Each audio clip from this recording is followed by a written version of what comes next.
IVF చేసిన తర్వాత సహజంగా మనకి గర్భం దాల్చడం అనేది కష్టం అవుతుంది. ఐవీఎఫ్ అనేది మనకి కొన్ని కారణాల వల్ల చేస్తాం. లైక్ ట్యూబ్స్ బ్లాక్ ఉండడం,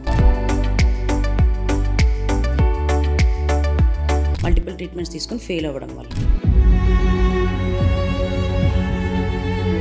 ఐవీఎఫ్ అంటే మోస్ట్ ఆఫ్ ది ఎక్కువగా అమ్మాయిలకే ఐవీఎఫ్ చేస్తారని వింటాం. మేల్లో ప్రాబ్లమా లేదంటే 100 మంది పేషెంట్స్ వస్తే దాంట్లో దాదాపు 40% is because of male factor infertility. Okay, అయితే ఏఎంహెచ్ అంటే ఏంటి మ్యామ్? ఎందుకు ఈ మధ్య దీని గురించి ఎక్కువగా భయాందోళన పడుతున్నారు? AMH is one of the most important test అండి ఫర్టిలిటీ. అంటే ఫీమేల్ పార్ట్నర్ వాళ్ళ ఆ పర్టిక్యులర్ టైంలో వాళ్ళ ఓవరీస్లో ఎన్ని ఎగ్స్ ఉన్నాయనేది చెప్పడమే ఈ టెస్ట్ ద్వారా తెలుస్తుంది అంట మనకి. ఓకే, ఐవీఎఫ్లో పుట్టిన పిల్లల్లో ఎక్కువగా లోపాలు ఉంటాయని అంటూ ఉంటారు, నిజమేనా? మిలియన్స్ ఆఫ్ బేబీస్ ఆల్రెడీ పుట్టున్నారు. And IVF one of the most simple and safest technique అనమాట.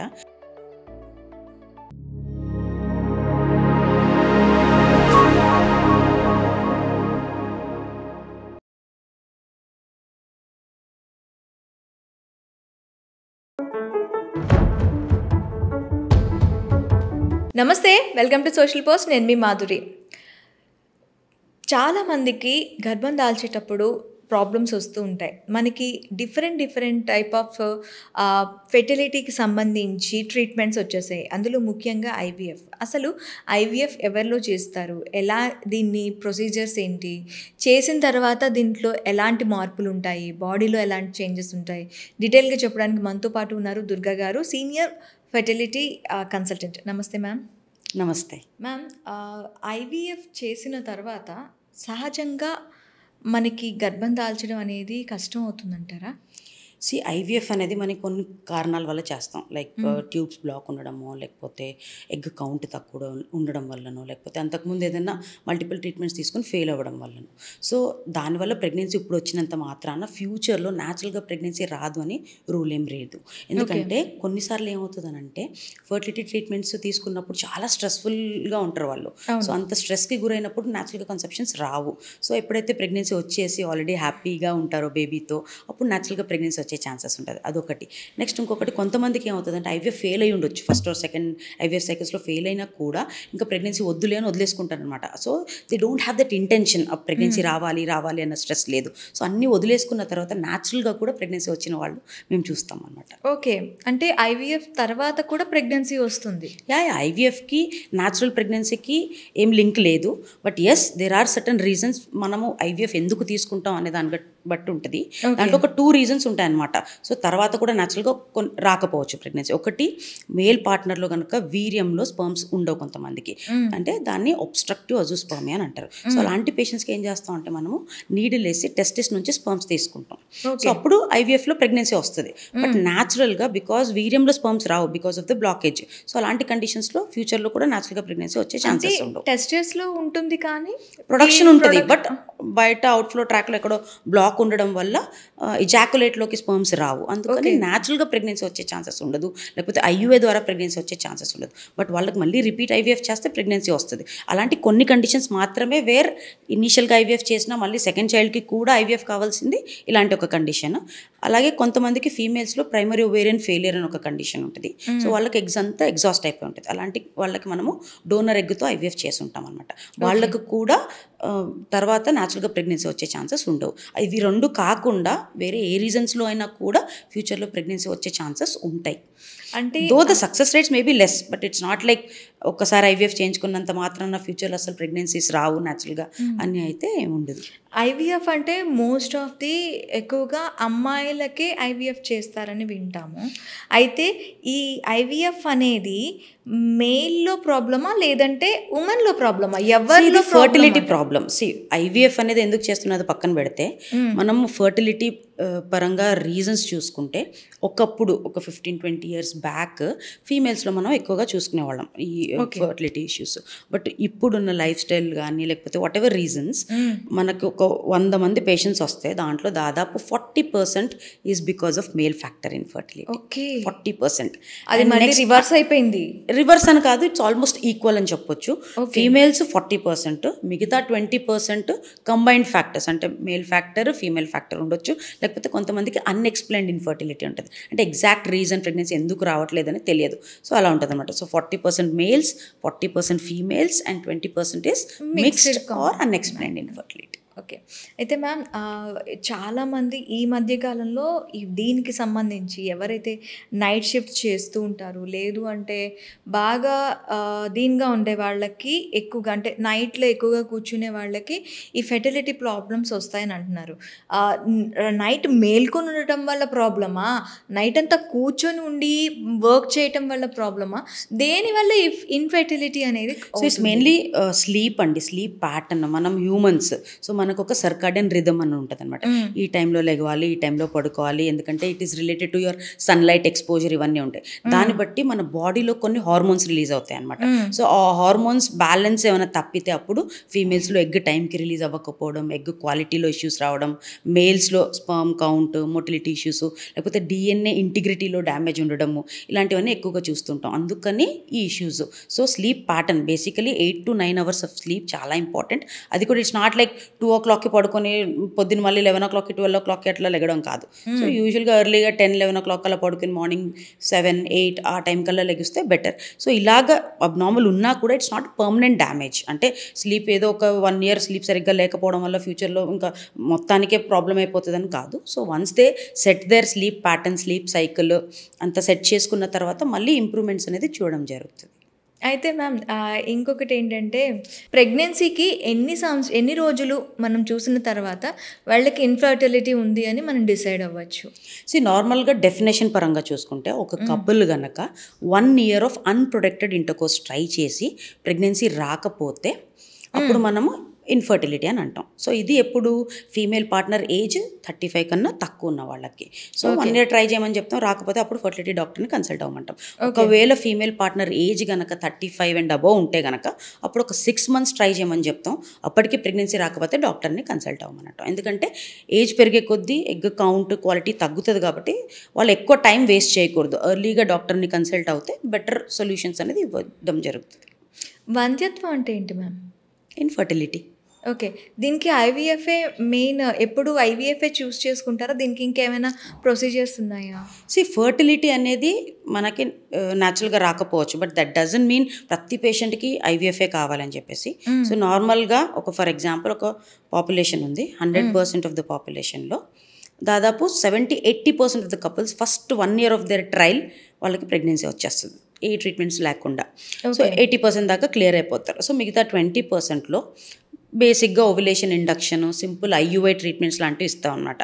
సో దాంట్లో కూడా దాదాపు 10-15% ఆఫ్ ద కపుల్స్ కన్సీవ్ అయిపోతారు. సో ఈ మిగిలేది లాస్ట్కి ఒక 5% ఆఫ్ ద కపుల్స్కి మాత్రమే, అది ఇండికేషన్స్ ఉన్నప్పుడు మాత్రమే ఐవీఎఫ్ అనేది అడ్వైస్ చేయడం జరుగుతుంది. సో ఇన్ఫర్టిలిటీ అని అంటే అందరికీ ఐవీఎఫ్ఏ అనేది అయితే డెఫినెట్గా కాదు. ఓకే. ఇందులో మనకి ఐవీఎఫ్ కాకుండా ఈ ఫెర్టిలిటీ ప్రాబ్లమ్స్కి ఇంకా ఏ ఛాన్సెస్ ఉన్నాయి? ఫస్ట్ ఫర్టిలిటీలో మనకి బేసిక్ ట్రీట్మెంట్స్ నుంచి స్టార్ట్ అవుతాయి. ఫస్ట్ ఓవ్యులేషన్ ఇండక్షన్ అని అంటారు. సో ఇది స్పెషల్లీ మనం పీసీఓడి పేషెంట్స్కి చెప్తాం. వాళ్ళకి రెగ్యులర్ సైకిల్స్ ఉంటాయి, టైంకి ఎగ్ రిలీజ్ అవ్వదు కాబట్టి మనము కొన్ని టాబ్లెట్స్, కొన్ని ఇంజెక్షన్స్ ఇచ్చేసి ఎగ్ గ్రో అవుతుందా లేదా మానిటర్ చేసుకుంటాం అల్ట్రాసౌండ్ చేసి. సో ఎగ్ రిలీజ్ అయ్యే టైంకి భార్య భర్తల్ని కలవమని చెప్తాం. This is ovulation induction and timed intercourse. So ఇది one of the basic treatment అనమాట. కొంచెం ఇర్రెగ్యులర్ సైకిల్స్ ఉన్న వాళ్ళకి, లేకపోతే ట్రై చేసి అయినా వాళ్ళకి ప్రెగ్నెన్సీ రాని వాళ్ళకి మనం అడ్వైస్ చేస్తాం. This is the first step. Next వచ్చేసి ఐయుఐ అని అంటారు, ఇంట్రా యూట్రైన్ ఇన్సెమినేషన్ అని అంటారు. సో ఇదేంటి అని అంటే స్పర్మ్స్లో ఏదైనా మైల్డ్ ఫ్యాక్టర్స్ ఉన్నాయి, కొంచెం కౌంట్ మార్జినల్గా తక్కువ ఉంది, మొటిలిటీ మార్జినల్గా తక్కువ ఉంది, అలాంటి కేసెస్కి మనము సేమ్ ఓవ్యులేషన్ ఇండక్షన్ ఇచ్చి instead of intercourse husband sperms తీసుకొని దాంట్లో డెడ్ స్పర్మ్స్ అంతా సెపరేట్ చేసి ఓన్లీ లైవ్ స్పర్మ్స్ని ఒక చిన్న ట్యూబ్ ద్వారా యూట్రస్లో పెడతాం అనమాట. సో దీన్ని ఇంట్రాయూట్రైన్ ఇన్సెమినేషన్ అని అంటారు. So this is the second method. దీంట్లో కూడా సక్సెస్ న్యాచురల్తో పోల్చుకుంటే కొంచెం బెటర్ ఉంటుంది అనమాట. Still it is a semi blind procedure. మనకి ఎగ్ క్వాలిటీ గురించి లేకపోతే మైక్రోస్కోపిక్ లెవెల్లో ఏం జరుగుతుంది అనేది డీటెయిల్స్ పెద్దగా తెలియదు. దాని తర్వాత వచ్చేసి ఐవీఎఫ్ అనేది బేసిక్గా ఏం చేస్తాం, ఇక్కడ మామూలుగా న్యాచురల్లో కానీ ఐయుఐలో కానీ ఏం చేస్తాం, 1 or 2 eggs పెంచడానికి మనం ట్రై చేస్తాం. బికాస్ అదర్వైజ్ ఆల్సో హ్యూమన్స్లో ఎవ్రీ మంత్ 1 egg పెరుగుతుంది. సో అందుకని అంతకుమించి మనం మెడిసిన్స్ హయ్యర్ డోసెస్లో ఇవ్వలేము న్యాచురల్లోనూ ఐయుఐలోను. బట్ ఐవీఎఫ్లో ఏం చేస్తాం అంటే ఆ పర్టికులర్ మంత్ సెలెక్ట్ అయిన ఎగ్స్ ఏదైతే ఉంటాయో అవన్నీ వేస్ట్ అయిపోతాయి ఎవ్రీ మంత్. సో దాన్ని మనం రెస్క్యూ చేసి హయ్యర్ డోస్ ఆఫ్ హార్మోన్స్ ఇస్తాం అనమాట. సో క్లోజ్గా మానిటర్ చేసుకుంటాం స్కాన్ చేసి అంతా. సో అనస్థీసియా ఇచ్చి ఎగ్స్ అన్ని బయటకు తీస్తాం ఆ పర్టికులర్ మంత్లో గ్రో అయినవి. సో ఎగ్స్ని డైరెక్ట్గా ఒక్కొక్క స్పర్మ్ని ఒక్కొక్క ఎగ్ లోపలికి ఇంజెక్ట్ చేసి ఫర్టిలైజ్ చేస్తాం. సో ఏదైతే ఎంబ్రియోస్ ఫామ్ అవుతాయో ఆ ఎంబ్రియోస్ని మనం మళ్ళీ యూట్రస్లో పెడతాం.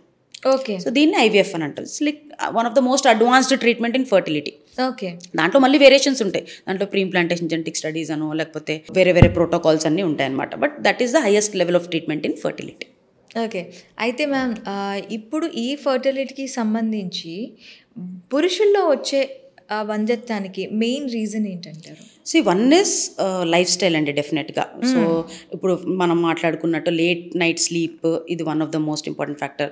స్మోకింగ్, ఆల్కహాల్, సెడెంటరీ లైఫ్, ఇవి. అది కాకుండా కొంతమందికి వారికోసీల్ అని ఉంటుంది అనమాట, వరి బీజం అని అంటారు. సో దానివల్ల కూడా స్పర్మ్ కౌంట్, మొటిలిటీ ఇవన్నీ తగ్గే అవకాశాలు ఉంటుంది.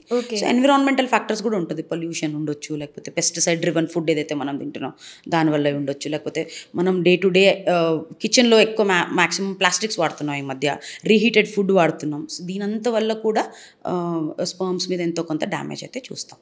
అయితే ఏఎంహెచ్ అంటే ఏంటి మ్యామ్? ఎందుకు ఈ మధ్య దీని గురించి ఎక్కువగా భయాందోళన పడుతున్నారు?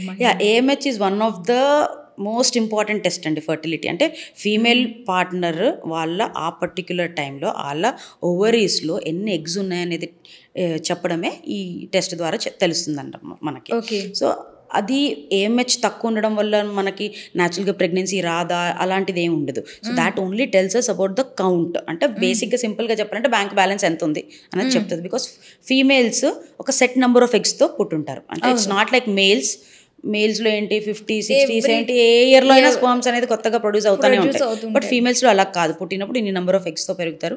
పెద్ద మనిషి అయినప్పుడు దాంట్లో కొంత almost half of the follicles deplete అయిపోతాయి. సో మిగతా half of the follicles every month పీరియడ్స్లో 1000 to 2000 ఫాలికల్స్ సెలెక్ట్ అవుతాయి, రిక్రూట్ అవుతాయి, వేస్ట్ అవుతూ ఉంటాయి. ఒక ఎగ్ రిలీజ్ అవ్వడానికి దాదాపు 1000, 2000 ఫాలికల్స్ వేస్ట్ అవుతూ ఉంటాయి అనమాట ఎవ్రీ మంత్. సో అలా ఏజ్ పెరిగే కొద్దీ తగ్గుతూ వస్తాయి అనమాట.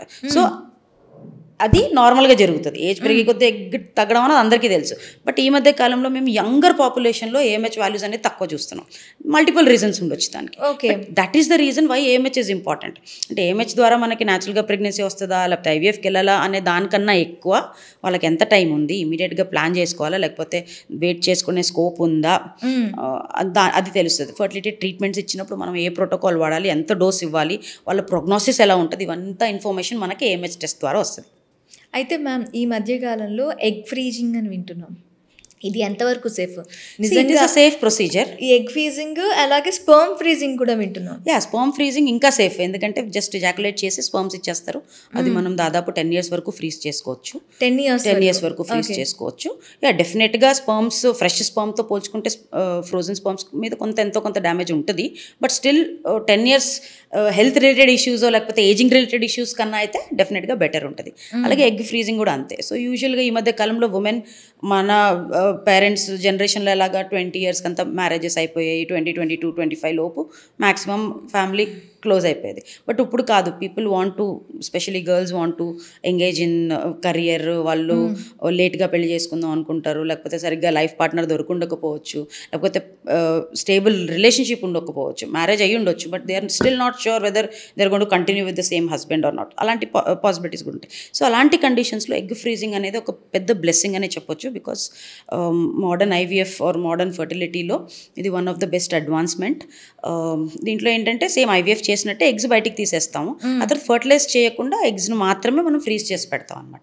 ఓకే. సో ఇది ఎంత ఎర్లీగా చేసుకుంటే అంత మంచిది. సో యూజువల్గా వీఆర్ సీయింగ్ ఏ ఏజ్ నుంచి ఏ ఏజ్ వరకు ఈ ఫ్రీజింగ్ అనేది ఎగ్ ఫ్రీజింగ్ అనేది ఎనీ ఏజ్లో చేసుకోవచ్చు. బట్ బెస్ట్ రిజల్ట్స్ రావాలి అని అంటే అట్లీస్ట్ 35 years లోపు ఎగ్స్ ఫ్రీజ్ చేసుకుంటే బెటర్. సో ఎగ్ ఫ్రీజ్ చేసుకునేదే మనం ఏజ్ని ఫ్రీజ్ చేయడానికి, అంతే కదా. సో అంటే 30 years ఉన్నది ఈరోజు, నేను 36కో 37కో ప్రెగ్నెన్సీ ప్లాన్ చేసుకోవచ్చు. ఫ్యూచర్లో ఎప్పుడు నాకు పార్ట్నర్ దొరుకుతారో తెలియదు, ఎప్పుడు నాకు పిల్లలు కావాలని అనుకుంటానో తెలియదు. ఆ టైం కోసం మనం ఈ ఎగ్స్ని అంతా వేస్ట్ చేసుకోలేము కాబట్టి మనం ఫ్రీజ్ చేసేస్తాం. సో 37 yearsలో కూడా 30 years ఉన్న ఎగ్ క్వాలిటీ మనం వాడుకోవాలంటే అది మనం ఫ్రీజ్ చేసుకుంటున్నాం.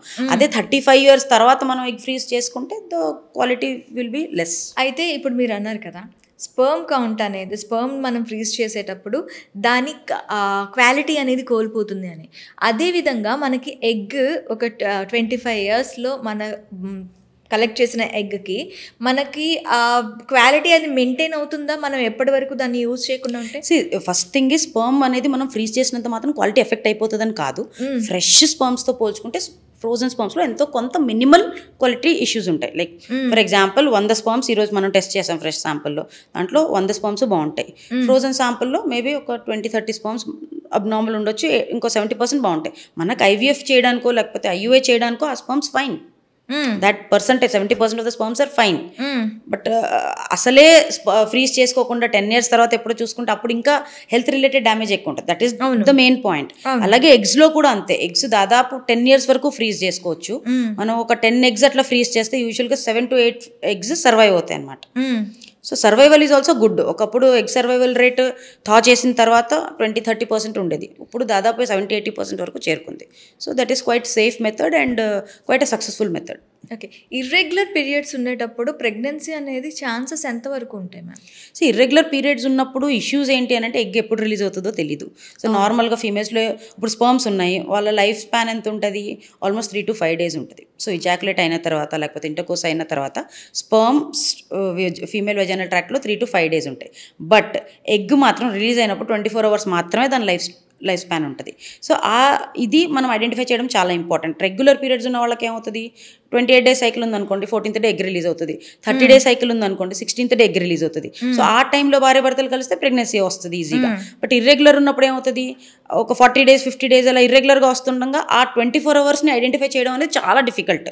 సో అందుకని అలాంటి వాళ్ళల్లో సింపుల్ ఓవ్యులేషన్ ఇండక్షన్ లాంటి ట్రీట్మెంట్ ఇచ్చి ఫాలిక్యులర్ స్కాన్ చేసుకుని ఎగ్ రిలీజ్ అయినప్పుడు కలవమని చెప్తే వాళ్ళకి ట్రీట్మెంట్లో సక్సెస్ వచ్చే ఛాన్సెస్ బాగానే ఉంటాయి అనమాట. It's not a very difficult thing, manageable thing. Okay.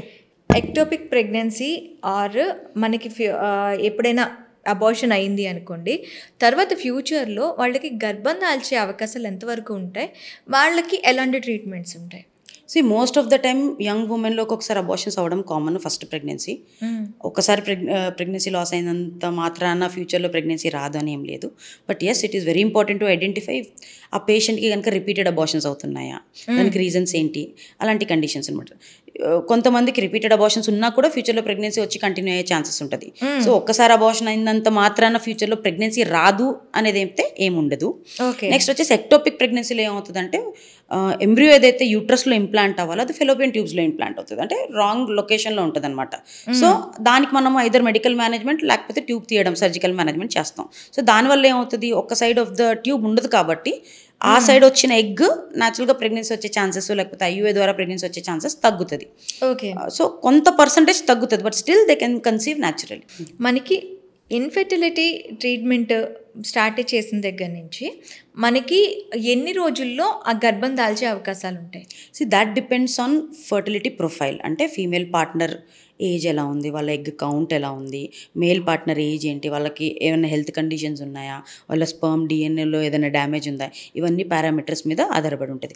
And the type of treatment we choose, అంటే ఐయుఐ చేస్తున్నామా, ఐవీఎఫ్ చేస్తున్నామా, లేకపోతే సింపుల్ ఓవ్యులేషన్ ఇండక్షన్ చేస్తున్నామా అనే దాన్ని బట్టి ఉంటుంది. కొంతమంది కపుల్స్ 1 month 2 monthsలో కన్సీవ్ అవుతారు, కొంతమంది 1 year అయినా కూడా కన్సీవ్ అవ్వకపోవచ్చు. Because none of these fertility treatments give 100% success. That is very important to understand. Because IVF సక్సెస్లో హైయెస్ట్ ఆఫ్ ద హైయెస్ట్ గ్లోబల్గా మీరు చూసుకుంటే బెస్ట్ ఆఫ్ ద బెస్ట్ సెంటర్స్లో కూడా 50-60% మాత్రమే ఉంటుంది పర్ సైకిల్ ట్రీట్మెంట్. జిమ్లో మనకి కొన్ని స్టెరాయిడ్స్ ఇస్తూ ఉంటారు అబ్బాయిలకి. సో వాళ్ళ అవి ఆ స్టెరాయిడ్స్ తీసుకునే వల్ల వాళ్ళకి ఫ్యూచర్లో ప్రెగ్నెన్సీ అంటే ఈ టైంలో వాళ్ళకి ఫెర్టిలిటీ ప్రాబ్లమ్స్ వచ్చే ఛాన్సెస్ ఏమైనా ఉంటాయంటారా? నార్మల్గా ఫస్ట్ ఆఫ్ ఆల్ ఎక్స్టర్నల్ టెస్టోస్టిరోన్స్ అనేది తీసుకోకూడదు మేల్స్. బికాజ్ వాళ్ళకి ఆ ఎక్స్టర్నల్ టెస్టోస్టిరోన్స్ తీసుకోవడం వల్ల బాడీలో న్యాచురల్ టెస్టోస్టిరోన్ ప్రొడక్షన్ తగ్గిపోతుంది. ఈ టెస్టోస్టిరోన్ దేని గురించి మ్యామ్ అసలు యాక్చువల్లీ పురుషుల్లో? మెయిన్ మసిల్ బిల్డ్ చేయడానికి తీసుకుంటారు. Testosterone is the main hormone. వాళ్ళకు ఇప్పుడు మేల్ ప్యాటర్న్ వాయిస్ లేకపోతే మేల్ ప్యాటర్న్ హెయిర్, మీసాలు, గడ్డాలు, మసిల్ స్ట్రెంగ్త్, మసిల్ బిల్ట్ ఇవంతా కూడా మనకి టెస్టోస్టెరాన్ హార్మోన్ వల్లనే ఉంటుంది మేల్స్లో. సో వీళ్ళు ఏం చేస్తారు, ఎక్కువ మసిల్ బిల్డ్ చేయాలి అని చెప్పేసి జిమ్స్లో యూజువలీ ఎక్స్టర్నల్ టెస్టోస్టెరాన్ ఇస్తారనమాట. దానివల్ల కంపల్సరీ ఇంటర్నల్ టెస్టోస్టెరాన్ ప్రొడక్షన్ తగ్గిపోతుంది. సో దానివల్ల స్పర్మ్ ప్రొడక్షన్ తగ్గిపోతుంది. ఫర్టిలిటీ మీద డెఫినెట్గా నెగిటివ్ ఇంపాక్ట్ అయితే చూపిస్తుంది. అయితే వీళ్ళు బయట నుంచి స్టెరాయిడ్స్ తీసుకోకుండా, ఇప్పుడు మీరు చెప్పారు కదా బాడీ బిల్డింగ్ కానీ వాళ్ళు మంచి లుక్, హ్యాండ్సమ్ లుక్ రావాలి అంటే వాళ్ళు డైలీ రొటీన్ ఎట్లా ఉండాలి? That is normal fitness routine అండి. నార్మల్గా healthy diet, high protein food like whey protein కూడా తీసుకోవచ్చు, నాట్ అ ప్రాబ్లం. ఎక్కువ they take chickens, fish, egg ఇలాంటివి తీసుకుంటారు. ఆల్మోస్ట్ ఒక 2 to 3 hours వర్కౌట్ చేస్తారు. So these are the common routine usually men follow build a muscle. Okay. జనరల్‌గా weight obesity ఉన్నవాళ్ళు లేదంటే కొంచెం బాగా చబ్బీగా ఉన్న వాళ్ళలో ఈ ఫెర్టిలిటీ ప్రాబ్లమ్స్ అమ్మాయిల్లో ఎక్కువగా ఉంటుంది అని అంటూ ఉంటారు. సో, వాళ్ళు నిజంగానే ఈ వెయిట్ అనేది వాళ్ళ ఫెర్టిలిటీకి ప్రాబ్లమ్ అవుతుందా? ఏ సిట్యుయేషన్స్‌లో? వెయిట్ అనేది ఐడియల్ వెయిట్ ఉండడం చాలా ఇంపార్టెంట్. బాడీ మాస్ ఇండెక్స్ ఏదైతే ఉందో అది పర్టికులర్ హైట్కి ఎంత ఉండాలి వెయిట్ అనేది మనకి డిపిక్ట్ చేస్తుంది. సో ఎక్కువ ఉన్నా లేకపోతే అండర్ వెయిట్ ఉన్నా కూడా డెఫినెట్గా ఫర్టిలిటీ మీద బోత్ మేల్స్ అండ్ ఫీమేల్స్ మీద ప్రభావం ఉంటుంది అనమాట. సెక్షువల్ డిస్ఫంక్షన్ ఉంటుంది, స్పర్మ్ కౌంట్ తక్కువ ఉంటుంది, మొటిలిటీ తక్కువ ఉండే అవకాశాలు ఉంటుంది, ఫీమేల్స్లో హార్మోనల్ ఇంబ్యాలెన్స్ వల్ల ఇర్రెగ్యులర్ సైకిల్స్ వస్తాయి. సో దానివల్ల డెఫినెట్గా ఫర్టిలిటీ మీద అయితే నెగిటివ్ ఇంపాక్ట్ ఉంటుంది అనమాట. సో ఈ పేషెంట్స్ దాదాపు ఒక 5 to 10% వెయిట్ మేనేజ్మెంట్ చేసుకుంటే, అంటే ఫర్ ఎగ్జాంపుల్ అండర్ వెయిట్ ఉన్న వాళ్ళు ఒక 5 to 10% వెయిట్ పెరిగినా, లేకపోతే ఓవర్ వెయిట్ ఉన్న వాళ్ళు 5 to 10% వెయిట్ తగ్గినా, వాళ్ళు హార్మోన్స్ అది కొంచెం బ్యాలెన్స్ అయ్యి న్యాచురల్గా ఫర్టిలిటీ ఇంప్రూవ్ అయ్యే ఛాన్సెస్ ఉంటాయి. అంటే ఒబెసిటీలో హార్మోనల్ ఇంబ్యాలెన్స్ కూడా అవుతుందా మ్యామ్? డెఫినెట్గా ఓకే. అయితే ఐవీఎఫ్లో పుట్టిన పిల్లల్లో ఎక్కువగా లోపాలు ఉంటాయని అంటూ ఉంటారు, నిజమేనా? లేదు, ఎందుకంటే it's totally a myth. Because IVF millions of babies already పుట్టున్నారు. And IVF one of the most simple and safest technique అనమాట. సో చిన్న ఇంజెక్షన్స్ ఉంటాయి వాళ్ళకి. ఐవీఎఫ్ ట్రీట్మెంట్ తీసుకునేటప్పుడు మైనర్ సైడ్ ఎఫెక్ట్స్ ఉండొచ్చు, లైక్ పెయినో లేకపోతే గ్యాస్ట్రైటిసో, కొంత మూడ్ స్వింగ్సో, మినిమల్ వెయిట్ గెయిన్, ఇలాంటి సైడ్ ఎఫెక్ట్స్ ఉంటాయి. But they are not permanent damages. So long టర్మ్గా వాళ్ళకి ఏం కాంప్లికేషన్ ఉండదు. ఫస్ట్ యాజ్ అ పేషెంట్ పరంగా చూసుకుంటే ఇది పేషెంట్ పరంగా. నెక్స్ట్ బేబీస్ పరంగా చూసుకుంటే కూడా ఒకప్పుడు ఏం చెప్పేవారంటే ఇక్సీ టెక్నిక్ ద్వారా బేబీస్కి అబ్నార్మాలిటీ ఉండేది అని. ఎప్పుడు ఇది 20-30 years బ్యాక్. అది ఎందుకు అని అంటే 2 things. 1, అప్పట్లో ఇక్సీ టెక్నిక్ అనేది అంత స్టాండర్డైజ్ అవ్వలేదు.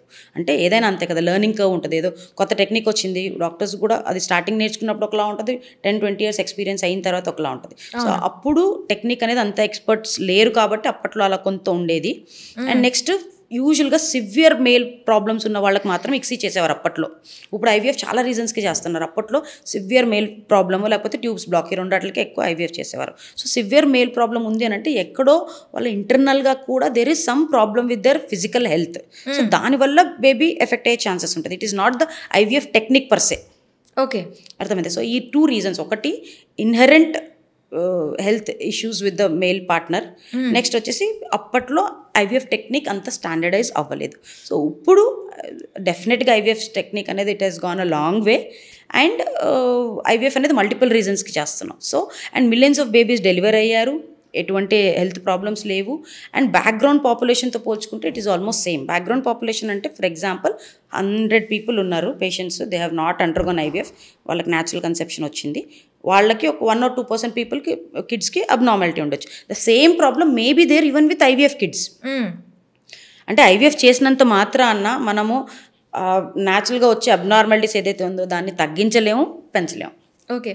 అయితే మనకి ఈ 35 years తర్వాత మనం తీసుకున్నట్లయితే పిల్లలు పుట్టే ఛాన్స్ సహజంగా, మీరు ఇందాక ఏజ్ ఫ్యాక్టర్ అని అంటున్నారు, ఆ తర్వాత పుట్టే పిల్లల్లో ఏమైనా లోపాలు ఉంటాయా? నార్మల్గా ఫర్టిలిటీ అనేది డెఫినెట్గా 35 years తర్వాత డిక్లైన్ అవుతుంది. అది మన అందరికీ తెలిసిన విషయం. ఏజ్ పెరిగే కొద్ది ఎగ్ కౌంట్ తగ్గుతుంది, క్వాలిటీ తగ్గుతుంది, ప్రెగ్నెన్సీ వచ్చే ఛాన్సెస్ తగ్గుతుంది. ఎందుకు తగ్గుతుంది అని అంటే మెయిన్ ఏజ్ పెరిగే కొద్దీ ఎంబ్రియోస్ ఏదైతే తయారవుతాయో దాంట్లో అన్యూప్లాయిడీస్ ఉంటాయి.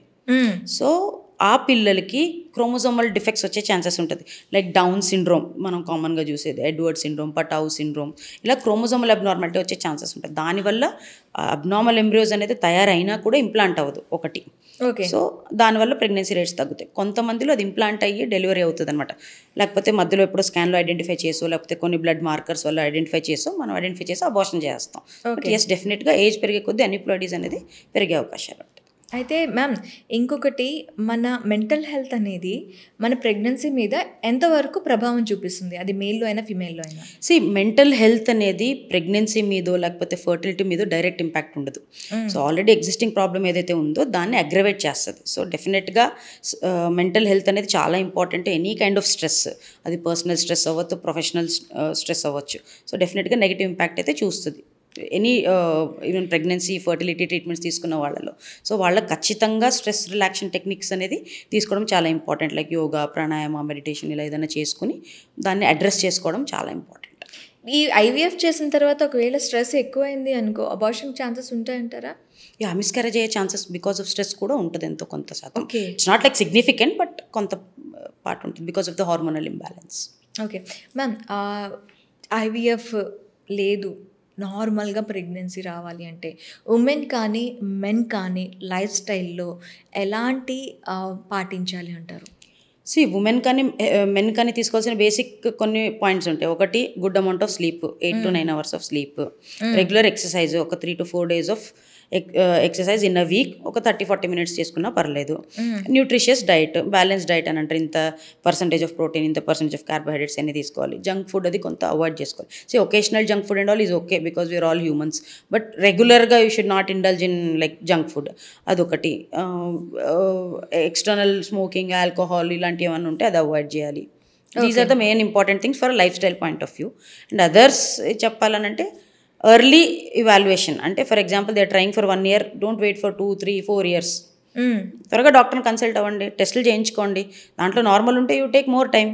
If something is abnormal, take an action. Okay, thank you ma'am, thank you very much. Thank you.